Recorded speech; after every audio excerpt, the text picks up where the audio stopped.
Laki. Sa mga hindi pa nakaka-experience sa abroad, sasabihin nyo na napakasarap ng buhay dito sa abroad. Sabihin mo napakahirap pala sa abroad. Ang laki nga, ang haba. Meron libre dito ang Dutch. Napakababa Sampa sa lupa. Palalabas ko lang galing sa trabaho. Kuha muna tayo ng Dutch. Yan. Libre lang ito mga kaibigan. Yan, konti lang. So punta tayo doon. Yan ang buhay ko dito sa abroad. Kukuha tayo doon ng kamote. Kasi diyop natin bukas. Hinog na Tinan yung dulo. Hinog na. Yung kalahati hinog na. Yung kalahati medyo crunchy pa. Malikabok pero nagugutom ako. Pa-subscribe naman dyan para may pambili tayo ng parata.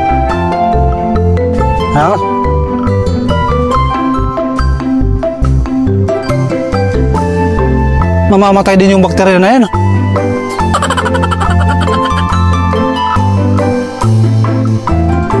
Busing mo lang nagugutom ako. Tuloy natin ang ating kwentuhan.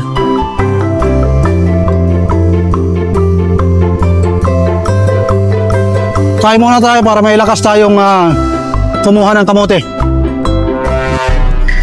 Nag-prepare pala ako para mayroon tayong pang tanggal ng kamote. Ito yung ating sandata Saan tayo susulong? Hanap buhay para mabuhay. Yan ang kailangan natin gawin. Kailangan madiskarte. Doon tayo. Ito yung aking sandata. Ayan mga kaibigan, lulusob na tayo. Ito yung ating gagamitin para makakuha ng kamote. Ayan. Dito sa abroad, kailangan madiskarte tayo. Okay? Ito yung talbos ng kamote. Tingnan mo. Ito yung kamote dito. Ayan. Nangungulubot na dahil sa sobrang init. Ngayon, kukuha tayo kahit konti lang na pangkamote kyo. Kasi diyop natin bukas para may pang-snack tayo. Ganyan lang ang ating mga diskarte dito. Ganyan ang pagsalapalaran sa ibang bansa.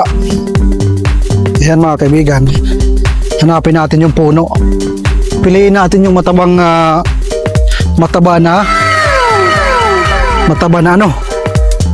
hindi mataba na tao yung puno piliin natin. Ayan mga kaibigan. Ayan, nahanap natin yung puno. Ito yung gamit natin na panungkit. Wow, laki Ayan. Yan yung kamote. Lagay natin sa gilid. Ayan. Isa lang. Huwag natin bubunutin pag kayo kukuha. Pagalitan tayo. Siyempre, para hindi tayo pagalitan, balik natin yung lupa. Okay, balik natin lupa. Ayan. Ito mga kaibigan, dito ako may pisto.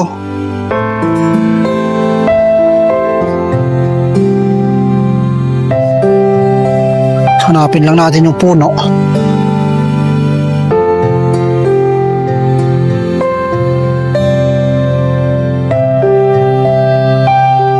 Sayang kasi ito mga kaibigan, kasi ngayon humid na. Pag humid na, malapit na silang mamatay. Kasi tinatanim ito pag winter season.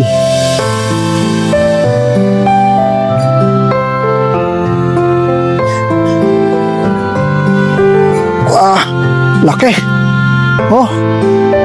Laki. Napakaswerte ko siguro kung makabuhod ako dito ng alahas,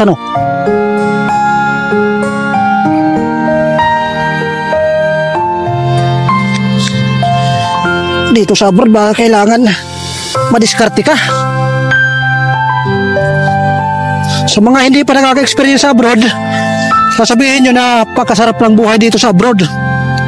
Pero sa mga talagang naka-experience na katulad ko, sabihin mo napakahirap pala sa abroad. Pakalaki ata nito. Sing laki ata ito ng Barilis.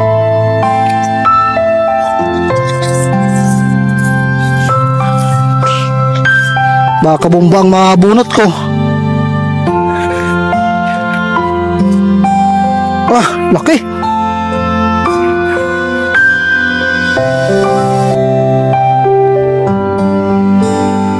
Ang lalim ng hinukay ko pero hindi pa natatanggal. Ang laki nga, ang haba. Katulad yung hinawakan ko.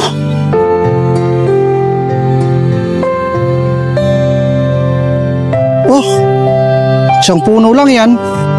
Isang puno. Dami. Doon lang. Mga pangalawang puno pa lang ito mga idol. Tatakpan natin.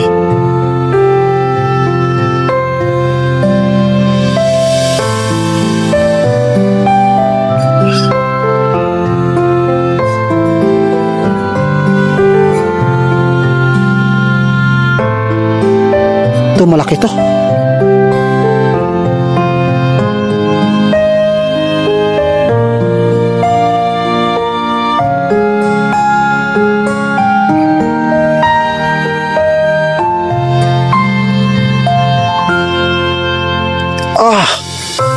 Grabe. Ang dami kaso maliliit yung iba. Ayan o. Pag maliliit, binabalik ko yan. Hindi ko yan kinukuha.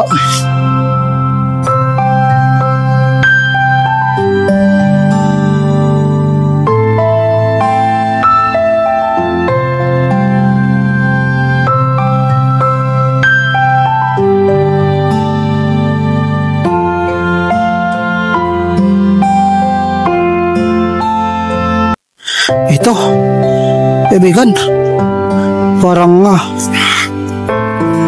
kalabasang laki ata nito.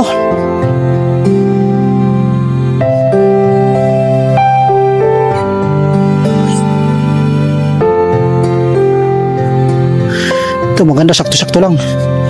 Pag sakto-sakto lang ang laki, maganda.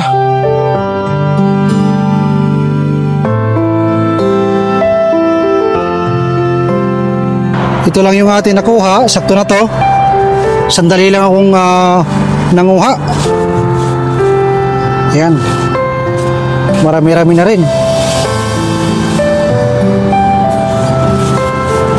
Okay. Ito. May nagsatago pa dito isa. Doon sa unahan mayroon pa tayong nilagay. Ito lalaki, di ba?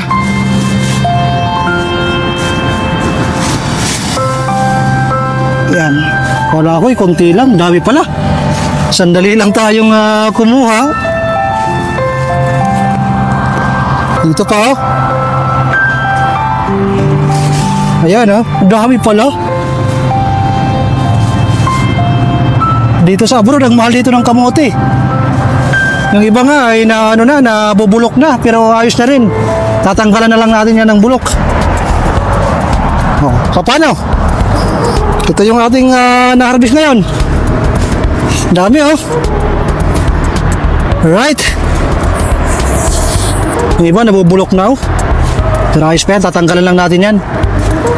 Matatamis yung kamote dito, hindi matubig.